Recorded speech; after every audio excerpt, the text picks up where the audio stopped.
All right, welcome back. And I'm now being joined on the program to continue the discussion on the Not Too Young to Run law now by Onyekachi Ubani, who is the second vice president of the Nigeria Bar Association. Mr. Ubani, thank you very much for coming on the program. Yeah, DEJI, my pleasure. First, give me your own take. No doubt a very positive law. Yeah, that's correct. Very positive indeed, and for which we have to commend the present government for bringing it to pass. We must appreciate the fact that other countries, like, Europe, even the Americans, there is this issue of preparation they do for leadership. You don't just come from anywhere and occupy leadership.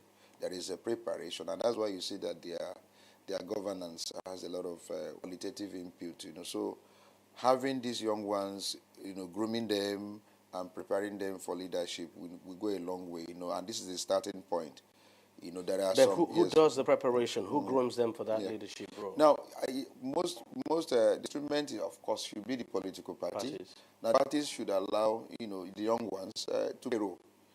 A situation where we have the youth leader being from 70, 60, which has always been the case, should stop. The young ones should be given that opportunity. And I think with this law, I don't know what you think too now, is that, other than the position of youth leader, there's nothing wrong if you have young people to occupy other sensitive positions in the party. Say they take virtually all the positions in the party, and probably maybe the leadership of the party could be someone older, and maybe the deputy to someone older. But there's nothing wrong if you have young people across.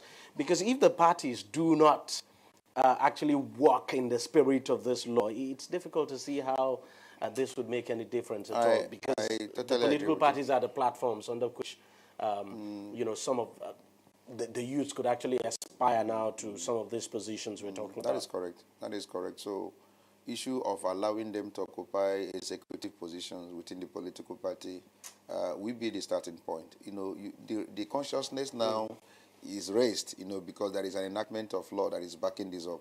So the youth now have a right to demand that we should occupy this position in the ESCO of the political parties, because there is a law. So for you now, you would expect the political parties now to begin to tweak their laws, That's so right. to speak.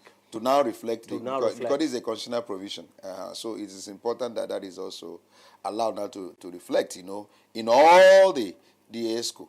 It doesn't even, mean that even the chairman of the political party must be someone that is old. No, it doesn't follow. The young ones can run this country and run it well. What it requires is combination of zeal, patriotism, intelligence, but wisdom. There seems to be this impression. Yeah. There's this impression being created by this bill that someone who's 40, for instance, is old, and I just don't agree with that. I don't also agree. Because, even someone who is 50, you can't classify as old. No, you can't. Yeah, because the bill, so to speak, gives the impression that someone who is 40, 45, 50 is old. And that's but the issue of age is of mind, and that an old man is the issue of the mind. It's a question of, having the young ones also to participate in the political process. It does not mean that those who are from 40 or 50 should completely be with it. No. That is not what the law. I think that's not. You're a young man, as far as that I'm is not what the concerned. intention of the law is. And I tell you this. It's not necessarily issue of age. Let's not make it now as if with the young ones now running Nigeria, then every solution, every problem is solved. That would be a fantasy. That would not actually be correct. What we're saying is that you must give the younger ones an opportunity also to occupy political space in order to move the country forward, much as also you allow the old ones also to help to run. I mean, that is even in America now. The man that is running America is over 70. Beautiful. So that is, their understanding, making sure that it is an inclusive. And that people have to understand not only this. The young ones, also the women. So when we talk about, running an inclusive government, we are talking about make sure that all the segment of the population is taken into consideration. I just needed to point that out, because for some young people, the impression they are getting from this seems to be wrong. They are getting it wrong. 30, yeah. No, they are getting it wrong. It does not mean that when you are 40 or 50 that you are too old to occupy political position. No, that is actually wrong. But the point is that you are now making room, a conscious room, for the young ones also to participate in political process. That is correct meaning. Not that in doing this or in enacting this law, then you are doing away with those who are 40 and above out of the political space. Let's talk about some of the obstacles that you could see for young people coming into politics, especially you talk about money, for instance.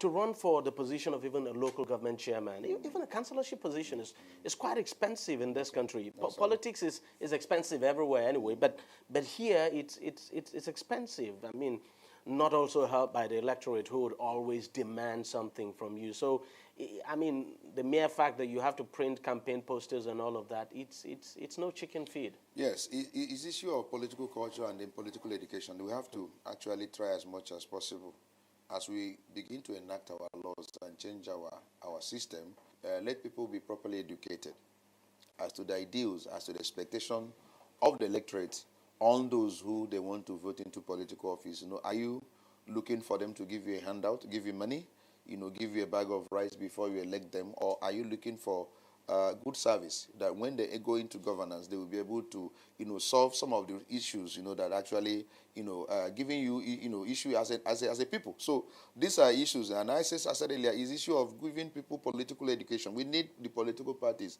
to be playing that role. We need the advocates. We need serious, the civil service, the civil society to be carrying out a comprehensive advocacy on issue of what people should know about the political process in a country.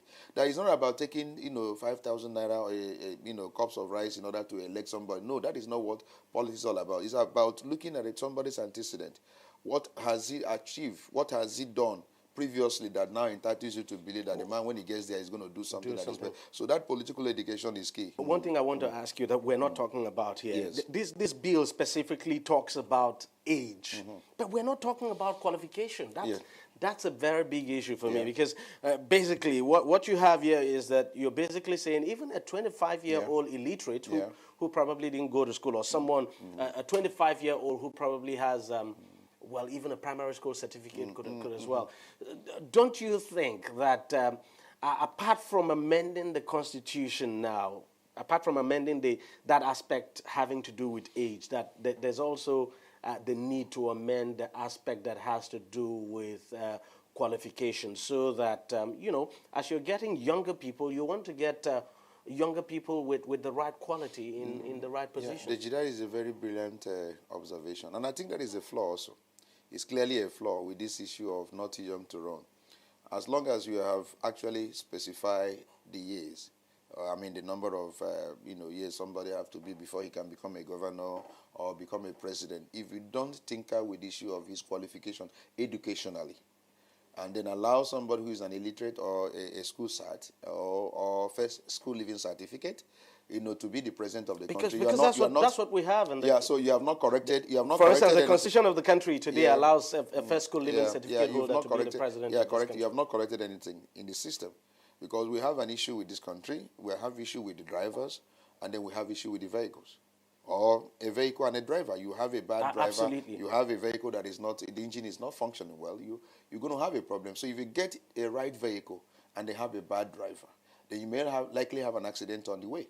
If you get a good vehicle, a good driver and a bad vehicle, you find out that you're not going to get to your destination. So it's important we combine both. Having good, right leadership that is well qualified to run a modern state, because this is modernity. We are in a modern state that is so complex. We are in what you call internet age. 1 second you get all your information that you need. You must also get people who are internet ready, to run an internet country and all that. So getting these old men who have first school living certificate to run a complex country, you are not doing justice to the country. Because we just might end up the same way. You could have a school cert holder who's 25-year-old, and then it just doesn't change anything. That's right. It doesn't help. And unfortunately, we're not talking about it. Yeah. But very quickly now, because we have to wrap up, what do you think will change now going forward? Yeah, what will change is that the consciousness has been created, and is being created now by this law. And you think this will take care of this issue of apapathy? Because apathy has always been a problem among young people when it comes to politics. Yeah, but then if you do this also, you have not allowed those candidates to run independently. We need to amend our law to allow independent candidates. Is also very key, because most times these young ones are frustrated within the political structure. The money bags and the big the big guys hijack the entire process and makes it impossible for them to emerge even in the primaries and all that. So you must also create a room to allow this law itself to thrive. even as we have looked at the issue of qualification, also educationally and all that. And then finally, and that is key to me, if you get the young ones, if you put proper qualification and all that, and we allow the structure, the present structure to continue, we may not make much progress. We must also tinker with the structure. We must restructure this country. We are running a unitary system of government that is having what we call over-centralized bureaucracy. And with such a system, it defies, it doesn't allow efficiency in the system. It kills spirit of competitiveness that's supposed to drive a properly run federal system of government. So my take is that, we are getting it right now with having the younger ones to run, who should be well qualified. We must also get the structure of the country to be done in such a manner that it allows efficiency. So instead of crawling, what we're going to do is that having right leadership, right structure, we now run, not even run, we fly. We fly because we have all the resources for this country to move forward. So to me, it's very key. Right leadership, right structure, Nigeria will begin to fly. Mr. Onyekachi Ubani, Second Vice President of the Nigerian Bar Association. Thank you very much for coming on the program. My pleasure, my brother. Well, that's it on the program. If you want to watch it again, it's simple. All you just need to do is go to our various social media platforms. You will see these programs there, and you'll see this program there, actually. And in case you want to reach out to us, you can do so on all those social media platforms. So thank you very much for watching. I'll see you again next week.